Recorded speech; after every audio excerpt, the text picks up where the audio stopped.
এই যে রাত আসে দিন যায়, দিন আসে। এখন রাত কয়টা বাজে? 11:15 বাজে গেছে। কয়টা? ফজরের জামাত কয়টায়?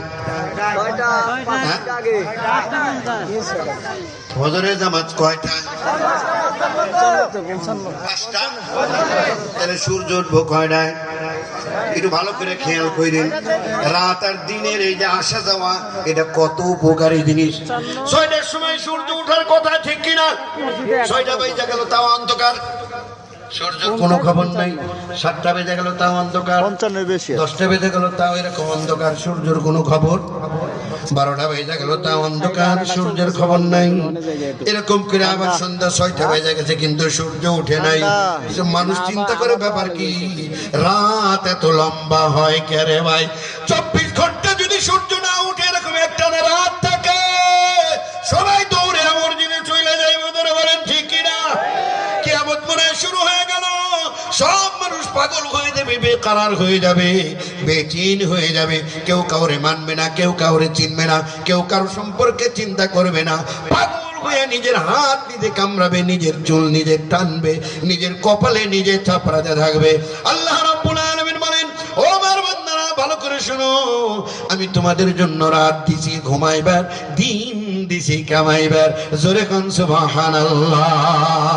দিনের বেলায় আমরা সবাই কাজ করি, কাজ করতে করতে আমাদের শরীরের অঙ্গ প্রত্যঙ্গ অর্গানগুলো ক্ষয় হয়ে যায়, ব্রেন ক্ষয় হয়। এই যে হাত নাড়াই, হাত ক্ষয় হইতেছে। এই হাতের কবজিতে কবজিতে, আঙ্গুলের সমস্ত কবজিতে জোড়ায় জোড়ায় আবার গিরিজ আছে কি নাই? আছে কি নাই? তাহলে প্রত্যেক জোড়ায় জোড়ায় গিরিজ আছে। এবারে আমার হাড় আছে, আমি যত দৌড়ঝাঁপ করি, যত কাজ করি, এগুলো আস্তে আস্তে ক্ষয় হয়। আল্লাহ বলে, বান্দা ঘুমিয়ে যা, তোরা ঘুমের মধ্যে তুই টের পাবি না, আমি আল্লাহ সব ক্ষয়গুলো পূরণ করে দিয়ে সকালবেলা আবার পরিপূর্ণ সুস্থ করে জাগাইয়া দিব। জোরে কোন সুবহানাল্লাহ। আল্লাহর সাথে দয়ালু আর কি কেউ আছে? জোরে বলেন আছে? আল্লাহর চেয়ে কেউ তো আমাদেরকে ভালোবাসে না। এই জন্য সূরা ইনফিতারে আল্লাহ ধমক দিয়ে বলছেন, ইয়া আইয়ুহাল ইনসানু মা গাররাকা বিরাব্বিকাল কারীম। ইয়া আইয়ুহাল ইনসান, ও মানুষ, মা গাররাকা বিরাব্বিকাল কারীম, তোমার ওই দয়াময়, ক্ষমাশীল, মেহেরবান, স্নেহময়ী, ওই স্নেহময় খোদা, ওই রব থেকে কোন জিনিস তোমাকে দূরে সরাইয়া নিল? ওই আল্লাহ তোমারে বানাইছে। সুবহানাল্লাহ বলেন। আল্লাযী খলাকাকা, আমাদেরকে সৃষ্টি করেছেন কে? ফাসাওয়াকা, সুন্দর করে সুঠাম দেহের অধিকারী করে, সুচারু রূপে, একেবারে শিল্পীর তুলি দিয়ে সুন্দর করে আমাদেরকে বানাইলেন কে? ফাআদালাকা, তিনি আমাদেরকে প্রপোর্শন করলেন, ব্যালেন্স করলেন।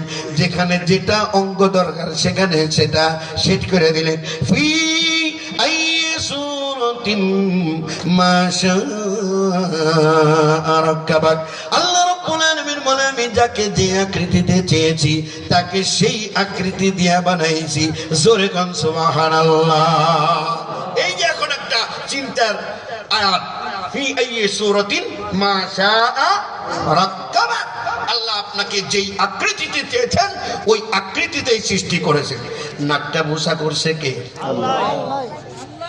সুক্কা করছে কে? আল্লাহ। সুন্দর করছে কে? আল্লাহ। সাদা বানাইছে কে? আল্লাহ। কালা বানাইছে কে? আল্লাহ। এটা কি আন্দাজে কইতাছেন না চিন্তা ভাবনা কইরা কোন? হ্যাঁ, জন্মের পরে মা দেখলো যে না মেয়েটা কালা হয়ে গেছে, আস্তে করে শীর্ষ কাগজ দিয়ে ডইলে একটু সাদা রং মাইরা দিছে। হ্যাঁ, আল্লাহু আকবার, আল্লাহু আকবার। ফি আইয়ি সূরা মা শাআ রাক্কাবাক, যাকে যেভাবে চেয়েছেন তাকেই সেভাবে উজুদ দিয়েছেন, অস্তিত্ব দিয়েছেন। অতএব আপনার বেজার হওয়ার কিছু নাই। আপনি গর্ব করতে পারেন, এবং কি জন্য গর্ব করতে পারেন জানেন? আপনি হচ্ছেন আনপ্যারালাল, আপনি হচ্ছেন এই পৃথিবীতে ওয়ান পিস। আদম থেকে নিয়ে আজ পর্যন্ত, এখন থেকে নিয়ে কিয়ামত পর্যন্ত যত হাজার কোটি মানুষ এই পৃথিবীতে আসবে, আপনি হচ্ছেন ওয়ান পিস। আপনার ওনার মতো কেউ আসেও নাই, আসবেও না। জোরে কোন সুবহানাল্লাহ।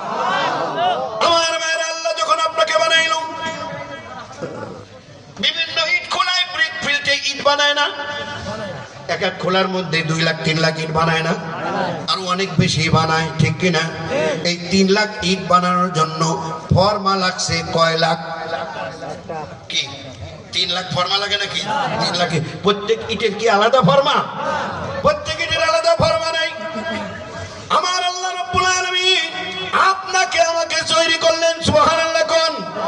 আমাদের জন্য আলাদা আলাদা ফর্মা।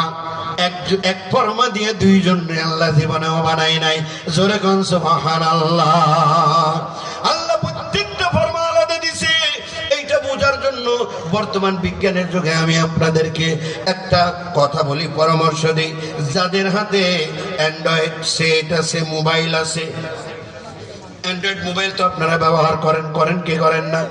এই অ্যান্ড্রয়েড মোবাইলগুলোর মধ্যে সেলফি চিনেন না? সেলফি এরকম করে যদি আপনাদের ছবি তুলে এটার নাম ছবি, আর নিজের ছবি নিজে তুললে এটার নাম সেলফি। এখন এই মুহূর্তে একটা সেলফি তোলেন। সেলফিটা তোলার পর এটাকে ফেসবুকে, ইউটিউবে অথবা টুইটারে অথবা ইনস্টাগ্রামে অথবা যা কিছু আছে তার মধ্যে দিয়ে দেন ছবিটা। ক্যাপশনের মধ্যে লিখে দিবেন, এই রকম আর একজন পৃথিবীর কোথাও থেকে যদি আইনা দিতে পারো 1000 কোটি টাকা পুরস্কার দিব। জোরে গান সুবহানাল্লাহ। এত ইউনিক করে কে আপনারে বানালো রে ভাই? চিৎকার করে বলেন সেই স্রষ্টাকে। পাবে নাকি পৃথিবীতে? পাবে না। আমার মতো করে আর একজন পৃথিবীতে পাওয়া যাবে? আল্লাহ কত যত্ন সহকারে আপনাকে বানাইছে। ও ফেরেশতারা, এর আগে এত লক্ষ কোটি মানুষ বানাইছো, ওই ছবিগুলোর কারোর সাথে জানি মিলে না। এবং এখন থেকে কিয়ামত পর্যন্ত আরো 1000 কোটি বানাইবে, কারোর সাথে জানি এই চেহারাটা মিলে না। আমার বান্দারে আমি স্পেশাল করে বানাইছি, যত্ন করে বানাইছি। ধরে গান সুবহানাল্লাহ। ওরে ভাই, এত বড় চেহারার দরকার নাই। এই যে আঙ্গুল, একটা আঙ্গুল নিয়ে যান, নখের মাথায় পেশ আছে না? আছে নাকি? যদি না দেখতে পারেন একটা বুদ্ধি দিই। বাড়িতে যে ধান কিংবা ভাত রান্ধেন, যে পাতিলা, ওই পাতিলের নিচের ভিতরে টান দিবেন। গ্যাসের চুলাই হবে না, কিন্তু কালি লাগবে। যে কোনো কালির মধ্যে আপনার আঙ্গুলটা ঘষা দিবেন। একটা সাদা কাগজের মধ্যে ধরবেন, আঙ্গুল উঠানোর পরে দেখবেন অনেকগুলো প্যাঁচ আছে না নাই? আছে না নাই? এই প্যাঁচটা দিয়েও স্ট্যাটাস দেওয়া পারেন। এইরকম প্যাঁচ ওয়ালা কোন আঙ্গুল যদি আইনা দিবার পারো, আমার সারা দুনিয়া আমি তারে দান করে দিব।